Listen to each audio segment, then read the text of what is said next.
small session with Kyle Wiens of iFixit, Nathan Proctor of US PIRG, and Rosemary Cooper of the Share, Reuse, Repair Initiative. So I welcome you all to the stage. Thanks for having us. Yeah, thanks, Cami. So I'm the moderator, so I guess I'll kick it off. How can you hear me? I can hear you great. My volume is good? Okay, Absolutely. wonderful. All right, well, hi everyone. My name's Rosemary Cooper. I'm coming to you today from Vancouver in BC, actually on the unceded territories of the Squamish, Musqueam, and Tsleil-Waututh Nations. I personally live on the unceded territories of the Quake-Whitlam First Nations, otherwise known as Port Coquitlam. So I'm the executive director of a Canadian nonprofit organization called the Share, Reuse, Repair Initiative. You can see my logo up on the side there. And we're on a mission to create a vibrant culture and economy of sharing, reuse, and repair that everyone can embrace in their daily lives and livelihoods, and that also collectively serve as meaningful waste and climate solutions. And around repair, we have a systems change approach to repair that we call the 3 Ps of repair: people, policy, and producers, which I think feeds in nicely to the fact that our session is focused around policy and pressures, like what's happening, what's next, and how do we leverage the network for bigger change. And just to kind of go back to our 3 Ps approach, we think that all people need mainstream access to repair. And I'm not going to share my slide because it's going to be a bit complicated, but we did a report called Stuff in Flux that looked at consumer attitudes and behavior to the stuff in their lives. And what we clearly saw is pent up demand for repair. People wanted repair services provided by businesses, by local governments and others. And so if anybody ever thought, and I know it's not this audience, thought that demand for repair was niche, it's not. It's, between 37 and 39% of, North Americans want repair services provided to them, the opportunity for repair, and it's growing to like 60-something%. So it's not niche. But I think also in order to do that, we need policy that supports and ensures that those who produce or procure, consumer goods and electronics do it in a way that those goods are durable and repairable. Just one other hat that I do wear is that since 2013, I've actually been part-time faculty in the School of Business at the British Columbia Institute of Technology, focusing around circular economy. So that means I often have an insight into, what our businesses needs in this area. And I think what's interesting is that when you talk in particular to smaller and medium-sized businesses, a lot of what they need are some of the same things that are in the right to repair legislation. And then when we talk to kind of some of the larger folks, they need those things. They're interested in those things. But I think the other thing that I often hear is the need for procurement, feeling like if you're out the front and you've got a laptop that gets an iFixit score of 9 or 10, which some folks do, like HP, they want that, kind of rewarded in the procurement process, or else it makes it hard to compete with other folks that are producing cheaper things. Anyway, just a few of my thoughts, but I really want to spend as much time as possible hearing from Nathan and Kyle. Hi, Nathan. Nathan leads US PIRG's Right to Repair campaign, working to pass legislation that will prevent companies from blocking consumers' ability to fix their own electronics. And you live in Arlington, Massachusetts with your wife and 2 children. Nathan, you will be interested to know that it was a heck of a long time ago, but I helped form a PIRG at McGill University and was on their first board. So that's really going to age me. So big fan. Our other speaker probably in this world doesn't need any introduction, and that's Kyle, the co-founder of iFixit. The repair community internationally known for open source repair manuals and product teardowns, empowering, hundreds of millions of people to repair their broken stuff. Kyle leads the international coalition that legalized right to repair, testified before Congress and the International Trade Commission. speaks regularly on this topic, and so thrilled to have you both here. Nathan, I hope you don't mind if I kind of start with you and kind of say, well, I'm curious to know what's happening for you on, kind of your Right to Repair campaign. Where are you finding success? And what are the implications for the broader kind of repair network folks that are in the room today?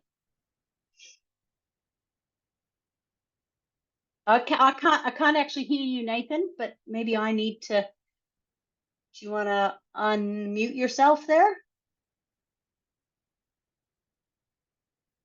I also can't hear Nathan. Yeah, sorry. Can you hear me now? Oh, now we can. Awesome. I Nathan, plugged take it in away. headphones to make it easier to hear, but then my computer, I don't know, is Dell on the group? I saw Google on, but could make fun of Dell's microphone input. But anyway, no, I love this computer. Yes, I'm based in Boston. That's all right. So you asked me a question, and then I probably forgot the question you asked me. I'm kind of curious to know, like, what is happening? Like, where are you Right. leveraging success around Right to Repair? And the other work that you do, I believe, that's around working with the Federal Trade Commission to help lead some design transparency. Yeah. Yes. I mean, I would say, well, first of all, I just wanted to say, it's so great to be here. I see so many names that I recognize. It's so wonderful, to get a chance to convene with all of you. You're my favorite people. I also wanted to say, just quickly, I got the news this week that one of the people you might expect to be on a call like this, Ray Fow, who is just one of the most wonderful people. He started like 15 community repair events here in Massachusetts, passed away last couple of weeks, and we just celebrate how awesome Ray was and how much he meant to so many people. But anyway, yes, to get to your question, I think when you look at what we're doing on Right to Repair and the kind of advocacy we're doing, it's really all hands on deck and kind of all systems go. We have shareholder campaigns, we have direct negotiations with companies, we have accountability, kind of media campaigns that we run. We have state legislation. We were in 30 different states so far here in 2023. That's probably going to be the upper limit of 2023. We don't have that much time left. And we have things going on with federal regulators as well as Congress, and that's just America, right? So Canada's got Right to Repair legislation. There's been local or kind of state level, provincial level action on Right to Repair in Canada and in Europe and everywhere. So it's everywhere all the time, and I think that's because our stuff problem is so bad. Like, we are just making and disposing of stuff at an unbelievably absurd rate. It's, we're doing 10,000 years worth of damage every day with just with the products that were being sold, and they last just so artificial. The lifespans of them is so artificially short. Seems like everybody's forgotten that, these things are important. And so I think we need everybody in this to kind of wake up. We need policymakers, we need the manufacturers, and we need every consumer to we need to have a more sensible relationship with this stuff, because we're doing a long-term damage to our planet in exchange for mostly clutter, and it's crazy.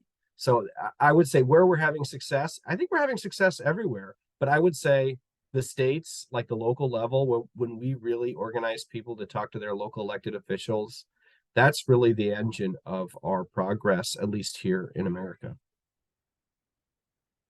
Yeah, that's really neat to hear, Nathan. I think that happens here too. Like, as we see the proliferation of repair cafes, it raises it in the eyes of local political officials, and then I feel like there's an upward pressure that, for example, we had a Right to Repair resolution for the Union of BC Municipalities. So, but that comes from having, you have to have enough local and regional municipalities vote in favor of that. So there's kind of a bottom up approach, but you're also kind of doing the, top down and talking directly to your, federal regulators as well. What about for you, Kyle? What's happening in your efforts to kind of create supportive repair policy? I know you're doing a lot, and what do you see as the implications for the repair network or the repair movement, if you like? Well, we're winning. That's Yay! Yeah, I mean, we are getting things done. I mean, I have been tilting at this particular windmill along with a lot of you for just about 20 years.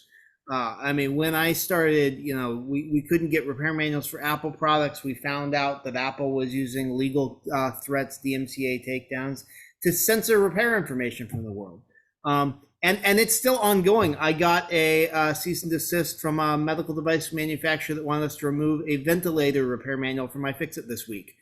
We did not remove it. We will not remove it.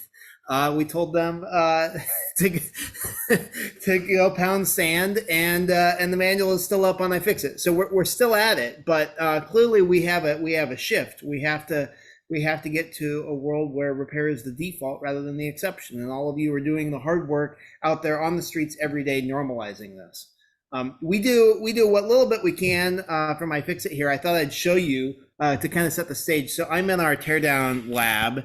And so we have all kinds of fun gizmos. This is our micro soldering station where we experiment with what we can do. And then we have our video editing crew, and there's our repair manifesto up on the wall. And over here I have a whole slate of gizmos that are ready for the teardown table. We're going to do an iMac teardown this week or next week of the new iMac and take it apart and write a repair manual for it. So we are, this is like, manufacturers were not creating an open repair ecosystem. So we decided we needed to do it for them or to them or however you want to interpret it. And we're systematically chipping away at that. And I look at the repair ecosystem. You say, what does it take to make repair the norm? What does it take to make it the default? Well, there's a lot of things, right? All systems require a lot to get started. You can't jumpstart an ecology ecosystem with just one thing. You can't just plant a tree. You have to do a bunch of stuff. So the first thing we have to do is remove the obstacles. So that is parts, tools, and information are kind of the first three legs. And so we started doing that with iFixit, where we, if Apple won't sell me parts, fine, I'll go to China and I'll track down parts. If they won't give us the pentalobe screwdrivers, then I'll make the screwdriver and I'll give them away, or we'll sell them, or whatever it takes. If they won't make the repair information available, then we'll take the things apart and we'll write our own repair manuals and we'll get it out there. So that was kind of the initial jump start. Now we're saying, okay, well, how do we scale that to make it more mainstream? Well, we have to set a minimum bar, a minimum threshold of legislation that all companies have to have, so that it's an expectation, it's a default, rather than when iFixit's amazing community gets around to creating a repair manual for a vacuum, then you can fix it. Otherwise, if it's some esoteric or Chinese model that none of us have seen yet, then you can't, because there's no repair information. So we have to make that the default, that you can get it. Then it's going to take actually changing hearts and minds and changing everyday behavior. And I think that's kind of the stage of the cycle that we're on, where as legislation starts to pass, it's going to be possible to fix more and more things. But possible doesn't mean anything unless it actually changes day-to-day behavior.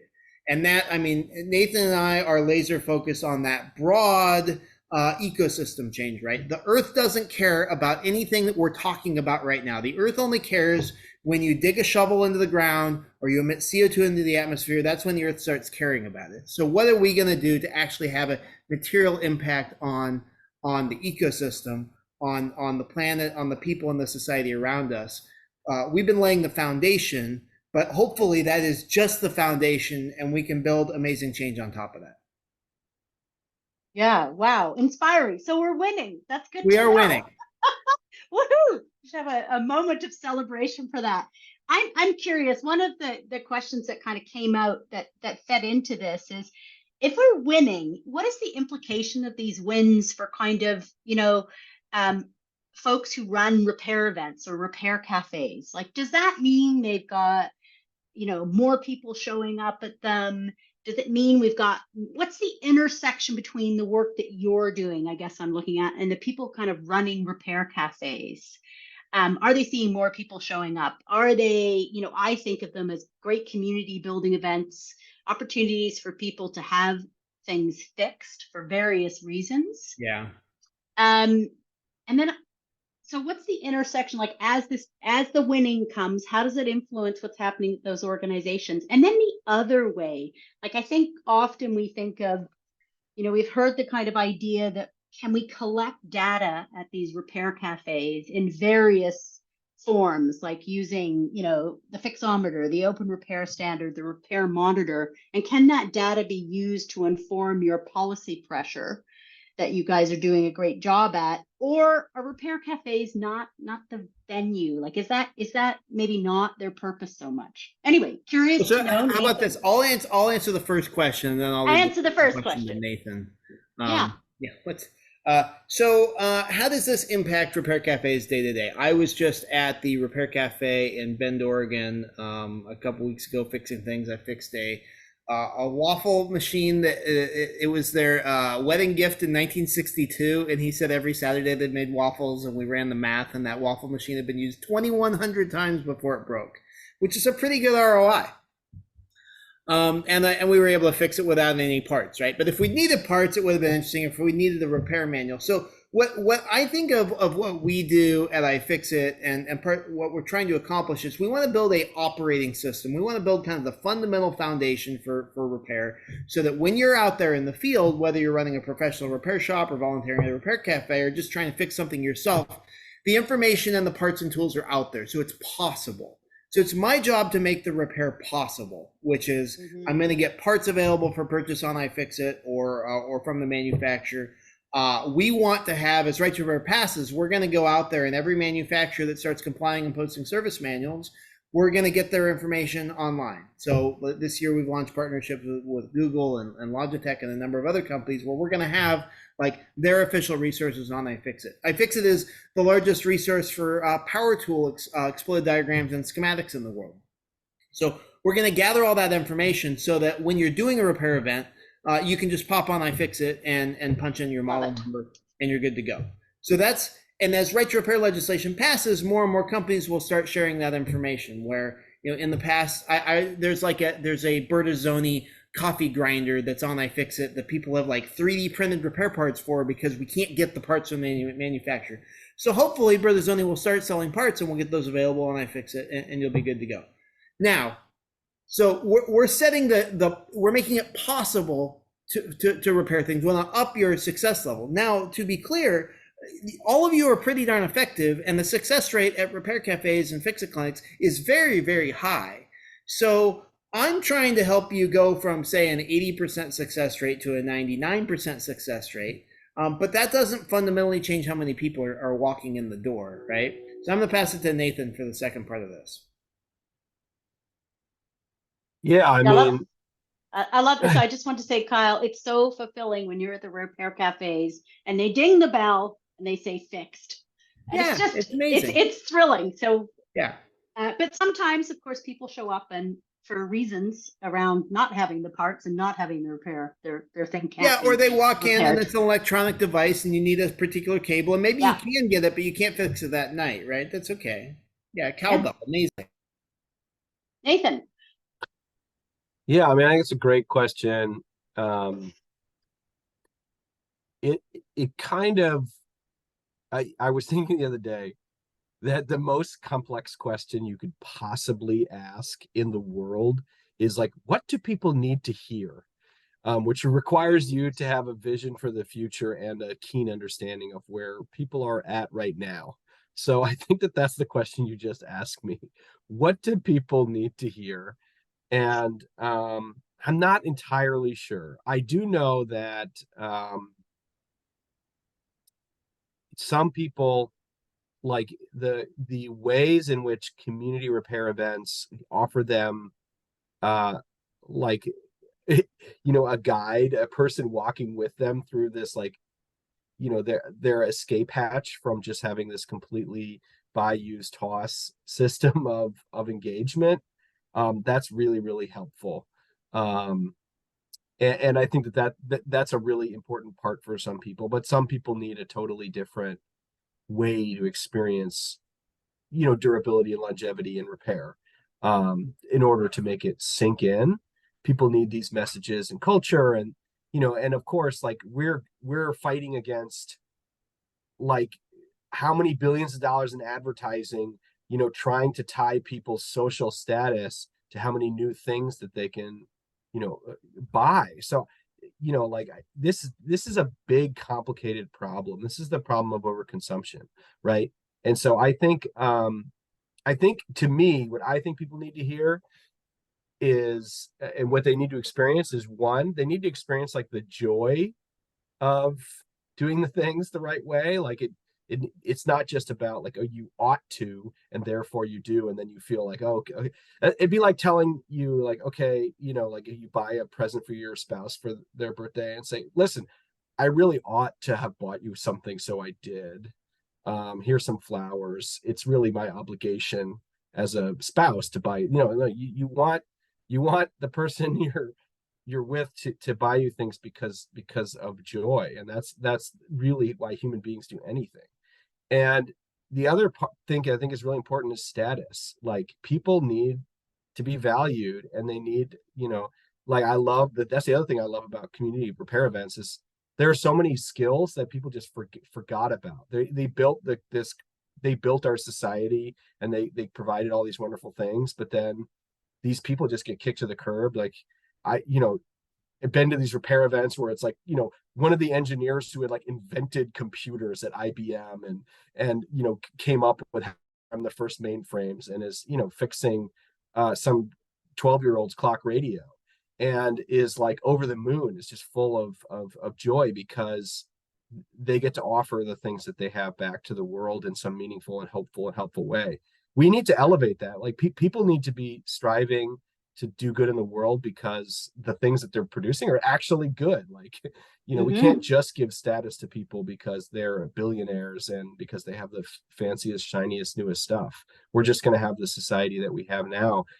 So those are my two thoughts. Like, it needs to be fun, and we need to elevate. We need to have social collective social values and reward status to people who do the right thing. Yeah, that's great, Nathan. At a recent event that I was at, they're talking about like what motivates people to change their behavior in kind of eco-conscious directions, and joy. And how do we do this in a way that makes people happier? It's like literally the number one thing. Or like, and when I say status, I mean like cool. Like, people should Yeah. be hanging out and being like, look at this thing that I fixed, and look, I've had this phone for 17 years. Like, how cool is that? And Yeah. then somebody gets a new phone, and everyone's like, a little embarrassing. It's a little, Yeah. like, what if society was that way? Like, how much easier would it be to get where we needed to go? Well, I know there's going to be a session later on with Dagmar Timmer from One Earth Living that's actually going to talk about how we tap into people's diverse motivations for things like repair. When the work was done here in BC, 1/3 of people are overtly motivated by saving the planet, and 2/3 of people in BC are sort of doing repair, but for other reasons. So I do think that's important to meet people where we're at. There is a question here, Nathan, to you about your plans with the Federal Trade Commission around design transparency plans. What's happening in that area? And then I'd like to go back and kind of say, okay, what's next? How do we win even more, to both of you? Yeah. We one of the things that they've started doing in the EU is, starting in France, they have like a repair score. I mean, actually, honestly, Kyle started this. iFixit started this. The French government, as they do, just copies Kyle Wiens. iFixit copying surrender monkeys, are just to quote the Simpsons, a little Simpsons reference. So I didn't really mean that, French people, I love you. Yeah, so they when consumers walk into an electronics store in France, they can see a little sticker with a score from 0 to 10 that rates how fixable that product is, how easy it is to disassemble, whether or not the manufacturer makes parts or service information available to you post-service. And that's been incredibly successful. Like, Samsung asked consumers, and almost 90% say that they would buy a different brand than their favorite brand if it had a higher score. And so we think American consumers need like a positive incentive for manufacturers to innovate the repairability of their products. Like, I don't want to tell these manufacturers how to build better products. Like, their engineers are definitely going to do that better than me. I just need them working towards a different goal than how do we like extract the most money from these consumers with planned obsolescence. They need to be doing it. They need to be working on a different project. This is one way to get them to do that. Yeah, it sounds like it's like Energy Star, but for repair. I think it would be Exactly. incredibly motivational. And Kyle, what's next? How do we win even more? Like what, I still think there's lots of opportunity, for repair. I'm not sure it's become the default Not yet. mainstream opportunity. We're on the Not route, yet. but what else We're do we gonna need get to, what's there. next? But we have USB-C chargers on iPhones, so Yeah, that's hell awesome. did freeze over at least once this year. More can happen, right? Yeah. I mean, so it's interesting. You mentioned Energy Star. It's interesting. I didn't know this until you get into the weeds of these policy things. There's actually two energy rating systems in the U.S. There's Energy Star, which you've heard of. There's also when you go to the appliance store and there's that yellow card on an appliance that has how much it's going to cost you per year.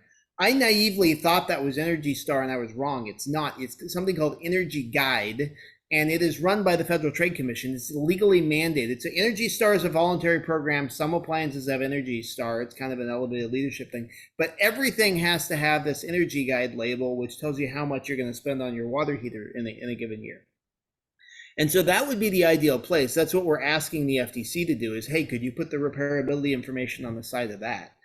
When people ask me, what should I buy? Or like, very sadly, one of our microwaves in our office died this week. And so the team was like, well, what microwave should we get? And we don't have a repair scoring system for microwaves. Nobody does yet. No one's built one. And so our stand-in for that was, well, let's go and see if we can get repair parts for the new microwave. And if we can get repair parts, then we know we'll find a way to fix it. But if the manufacturer isn't selling parts at all, then we won't. So that's kind of my stand-in. That's my go-to recommendation for people is before you buy anything, look and see if you can get parts for it. If you can, it's not optimal if you don't have a repair manual, but at least there's a path forward. So I think and this is where the French index is really starting to change behavior. So the French repair score is displayed next to the price. So Samsung conducted a survey and found that 4 in 5 French citizens would pick a more repairable product over their favorite brand. And they're doing that because they have the information now they know. So I think that kind of labeling, I think that's the biggest thing that would cause mainstream shift in perception is if people were internalizing it into their day-to-day cost decisions, right? Should I buy the slightly more expensive one that has repair parts? Maybe I will. Yeah, I just think that would be amazing. What do does the movement need to do to make that happen here? And we can look to France. I mean, I salivate when I see what France is doing. Yeah, I mean, it's totally just about getting engaged on this. So I expect the FTC to open a public comment period. Everybody here could put in a lengthy comment about all the products that you've seen come through the repair cafes or whatever your context is, and how useful it would be to know which one. Like, I mean, Peter Mui often talks about, like Cuisinart stand mixers. Not is it Cuisinart? KitchenAid stand mixers. Sorry, Peter. And just how high the success rate is on those because of the way that they're designed. Exploded diagrams available. So I do think that that is exactly what the FTC needs to hear. So when that public comment period comes around, we have to crush it. And the other thing is we are trying to campaign nationally for this idea, so that collective action is the key. But I did want to point out that public comment period will come up. I think at some point in the next few months. I'm not sure exactly when, but people should keep their ears out for that. I think there are lots of folks here that are with various repair groups. What can they do to support this? I mean, can they bring some education into their repair events and say, make sure that you comment on this, talk about the repairability index so people know that it exists and get feedback? Like, what can they do to kind of support all the great efforts that you and Kyle are doing?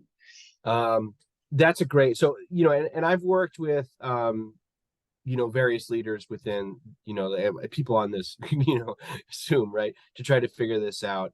One of the things that Peter Mui and Fix-It Clinics in California did with the really successful California right to repair effort was, we had a really tricky vote on the assembly side, the Senate person who was like basically killed the bill a couple times in a row, Senator Portantino. We brought him out to a repair clinic in his a fix-it clinic in his district, and we walked around with him. We just spent a lot of time because these are community events, and lawmakers love, they feel like they feel obligated to show up to these things. So we brought in Massachusetts, we brought in Senator Will Brownsberger to like the Paul Roberts brought him to when we started the Belmont fix-it clinic. And now the senator actually fixes bikes at the fix-it clinics, and he's become a huge supporter of ours in the state house. So I do think connecting those events with the political leaders is great. Like, people come in and they see what a great thing is happening, and they want to be a part of it. And the other thing is, like, I think the coaches, connecting the motivated coaches to like the actual political advocacy organizations is quite helpful. I am a little worried about sometimes trying to detract from the purpose of the actual event. You don't want to get in the way of like what your programming is mostly there to do, which is to fix your neighbor's stuff with them for free. But there are ways to, there are a lot of the people who are volunteering a lot of time in those things are really passionate about these topics. So mobilizing that constituency, and then maybe getting some of the politicians to check it out and recognize that it's connected to this legislation. Those are both the two big things that have been helpful to us in the past. Thanks, Nathan. What about you, Kyle? On this kind of thing, what can the folks doing repair events do to kind of support what you're doing? Is there something that could come from them that could support your efforts? Well, so you're all doing it, right? I mean, we ran right to repair bills in 30 states this year, and most of you wrote in, reached out to your legislators, and helped us move it. We got legislation passed in 4 of those. Plus, Maine passed a right to repair ballot initiative overwhelmingly. Plus, Quebec passed right to repair. Plus, we got right to repair moving in the Canadian Parliament in a big way. So that's all the result of the grassroots effort of all of your folks and your members, calling and writing and making it an issue. Now, can we do more? Absolutely. Let's do it. And we have to, we have this moment of momentum. We have to take advantage of that. So stay noisy, keep inviting folks. I invited our local state senator to that Bend Repair Cafe I went to. He didn't come, but they know that they were invited, and they might come next time, right? And so let's just keep at it and invite them, make them part of it. Because the amazing thing that we have that really makes repair a formidable political force is that everything breaks eventually, right? The second law of thermodynamics is out to get not just us and not just our members, but also the politicians' stuff. And so every politician I talk to is like, oh yeah, I had a Microsoft Surface and it, whatever, right? Like, they've all got a story that they can connect with. And so we need to then connect it into their communities, into their economy, support local repair businesses in the economy, and also support the environmental movement that we've got going on. All right. Well, I think we should wrap up now. Thank you so much, Nathan and Kyle. We're winning, and we need to stay noisy if we want to win more, is kind of my big takeaway. That's exactly it. Yeah. All right. Thanks so much. This is really awesome. Thank you.